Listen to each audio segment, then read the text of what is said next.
All right, we're live with the triathlon team. Coach Jen Mathe, Nadine Klive, and Mackenzie Mayer. Coach, been off for a couple weeks of competitive action, but if you can give us kind of a rundown of the early season and kind of what the last couple weeks of preparation have been going into this weekend. So we went up to South Dakota, first race of the season, which was a super sprint, just half the distance that we will be doing this coming weekend. And it was a nice preview to kind of give the girls a chance to tout where their fitness is and let us know what we need to work on. So the past few weeks since then, we've been really fine-tuning fitness and building up our team strategy for this weekend. We did have a race out at Fruta at Emondi a couple weeks ago, but that was just an inter squad. We didn't have any competition really. So that was just another test also, kind of like a big workout. But yeah, the past few weeks, we've just been kind of putting everything together and working really hard. Nadine, you've had a few weeks of practice now, and those early season races, the kind of the competition level and the distances step up this week. What's your mentality going into the weekend in Texas? I'm really excited. I didn't race in Florida because I was sick, unfortunately. So I'm even more excited to go race in Texas now. We worked pretty hard over the few weeks. So I'm really excited. I really got to build up my fitness, and I'm excited where I am to see where my fitness is at right now, and excited to go and race with the team. And yeah.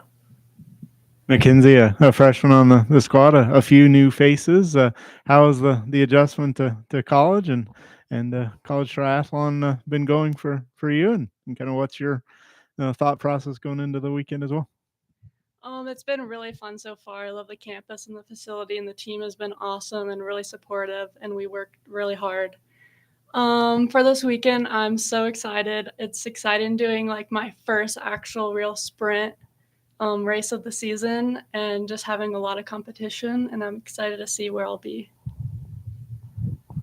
Jen, what changes strategy-wise or kind of how you prepare now that you go to a full distance and kind of that step up from the early season into the distances you'll see the rest of the way? So the biggest change is probably on the bike because it's longer. I mean, all of the disciplines are longer, but on the bike that gives us more of a chance to really work together as a team. So we've been doing some work with pack dynamics and drafting and changing positions in the pack and working together and getting everyone more experience riding with each other so that when we are out there in the race, hopefully we can all work together to get up further, get into the next pack, keep the pack behind them from catching them, and so that the faster we are in those packs, the further we can move up, the more ahead we can be going into that run.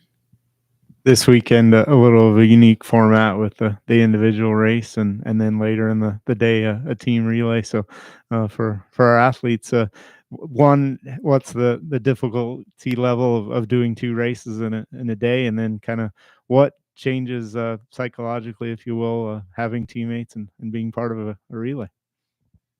I think the biggest challenge is doing two races this quick after each other. But I'm really excited. I really like relays because it is another chance to really race with the team and get in there together, because in a relay it matters, I feel like, more than individually. So I'm really excited to do that. And yeah, it's going to be tough to be on the top level of the fitness after doing a full sprint and then race again. But I'm pretty sure we can handle it. We are all pretty good in form and shape. So I think we can do great things. After our race, we'll definitely be exhausted, but I think it'll just be a lot of fun to be like doing relays with our team. And yeah, I'm just really excited. I think it's going to be a lot of fun. So was it good for you transitioning, into college to have a sprint race and then really like you said, kind of an inter squad scrimmage in race conditions to kind of get you a good feel of what college racing is going to be like? Yeah, I think it was like really good practice to have like kind of a shorter race before with like competition, but not like a ginormous race. And then the inter squad race was also really nice just to get more like racing, just familiarization and just see where my fitness was at and everything. Be a little different climate wise this week from everything you're used to. I mean, it's usually you go to South Dakota, you go to Arizona a lot. Texas is going to be a little stickier and all. Obviously that goes into your training and into the fitness level. You need to be very fit to deal with that. Yeah, the more fit you are, the better your body handles any type of environmental conditions, whether it's altitude or humidity, and it will definitely be humid in Texas.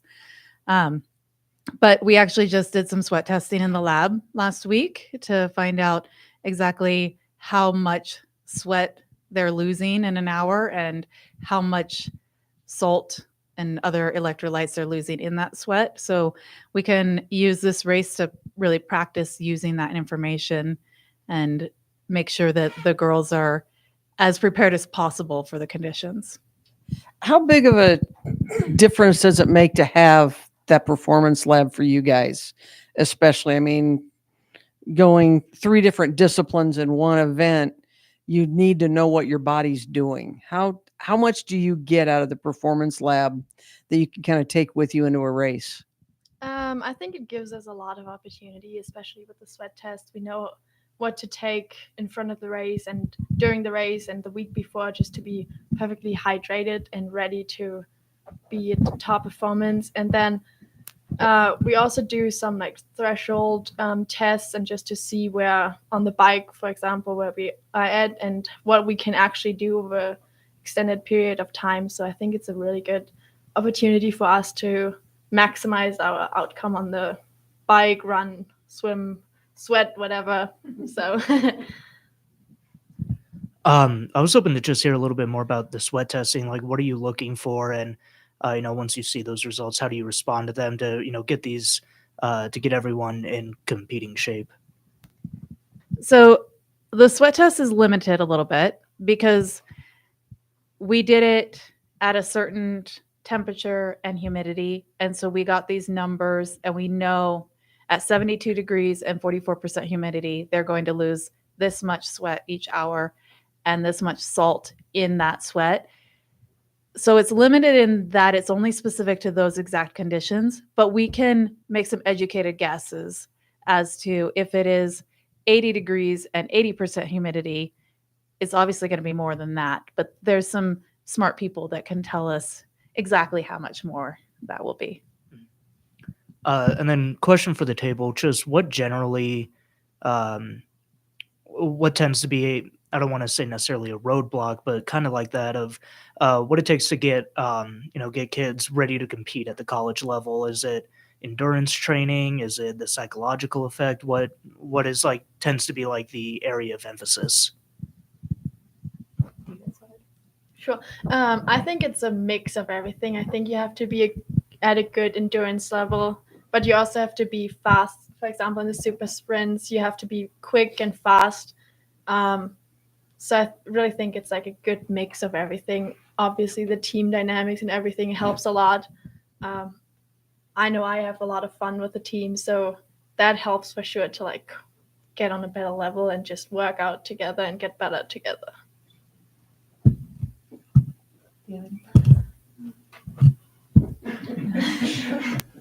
I show up, I race, I know. Personally, for me, I like to see kids that are fast because it's a lot easier to build endurance than speed. So kids that come in with some really good biomechanics and they've got some good natural speed, particularly in the swim and the run. The bike is a lot about strength, and we have a great strength conditioning program here, so we can build that pretty easily. But if they come in with some fast twitch muscles, then they're going to be more successful generally. All right, question of the week. We always ask something kind of off the wall a little bit. Favorite or a dream vacation spot? Mine's New Zealand. And she's going in December. Yes. No wonder. Dream to soon be achieved. Yeah. I think mine is Italy at a beach with a great gelato place in the summer. My favorite place in the world is Florence, Italy, but there's a lot of places that I would really love to travel to. My favorite places are where mountains meet water, so any of those places, but Florence is my favorite city in the world.